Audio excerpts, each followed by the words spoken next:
The Final Cut update 10.4.9 has added some features to Final Cut, and one of those is the Duplicate Project As. And with this in mind, I thought it was a good time to review what can be a confusing choice in Final Cut. There are now 3 ways to duplicate a project, and in this tutorial I'll show you how to clearly see the differences. And at the end of the tutorial, I'll review the things that you've learned. I'm Bruce Macbryde, and my goal is to improve your knowledge and to speed up your workflow in Final Cut. In the description below, you will find timestamps that will jump you to different parts of this video. YouTube is a great place to learn Final Cut, but you don't always get your questions answered in a pre-recorded video. So save time searching through YouTube, get your instant answers with personal tuition. Click the link below. If you haven't already, please like, subscribe, and press the bell. So there are 3 ways to duplicate a project. There's Duplicate Project, which is the same as it was in 10.4.8. There's Duplicate Project As, which is now a new feature in 10.4.9. And there's one called Snapshot Project, which is a rename of the old Duplicate as a Snapshot in the previous version of Final Cut. When you decide to duplicate a project, the first thing you need to understand is what is the name that Final Cut has given you, and perhaps you should change that to something that you do understand. The second lesson is to make sure that you have the correct duplicated project in your timeline, either the duplicated project or the original project. Now, when you duplicate a project in Final Cut leaves the original project in the timeline. So it's up to you to open the duplicated project if that's the one you want to edit in. The other thing to consider is that duplicating a project is a good thing to do. They don't take up much extra space on the hard disk, and so it gives you more choices as you're going through the edit. So if we have a look at a project now, and we can see we have one here, if we right click on that, we've got Duplicate Project, Duplicate Project As, and Snapshot of the project. If we just duplicate the project, then Final Cut gives you a duplicate of that project, and it numbers it 1, 2, 3, depending on how many duplicates you make.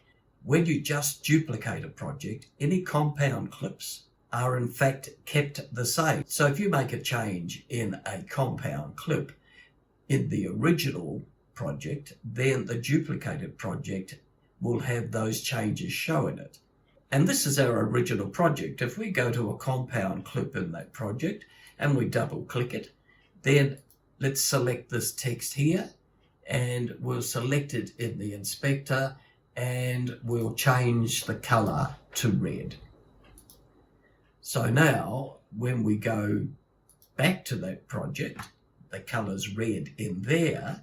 But if we go to the duplicated project, then we have a look in that, and you'll see that it's been changed to red also in that project. If we change it in the duplicated project, and let's now change it back to black. So let's just select the color here and change it back to black. And then we'll go back to the original project, and you can see that it's changed back to the original black. So if we're on the duplicated project, just make sure we'll double click it to make sure that's the duplicated project, number 1. Now if we look at some text in that project, here's part 2, and we'll change that to none. So if we go back to the original project and look here, that text has not been changed in the original, even though we changed it in the duplicate, just to be sure of that. So we'll just change that now to something different and go back to the duplicate and look in the text there, and you can see that that's stayed at none. I'm going to skip the Duplicate Project As just for the moment, and we will do a snapshot. So here's the original, and we'll create a snapshot. Just for clarity, I'm going to change the snapshot and give it a a different name, so we'll call it Snapshot. And you can see that the previous project is still in the timeline. So let's double click Snapshot. Now this time we're going to go to the compound clip in the snapshot this time, and we'll just disable the web page. Now when we come back to our original and have a look in here, you can see that the web page is still there.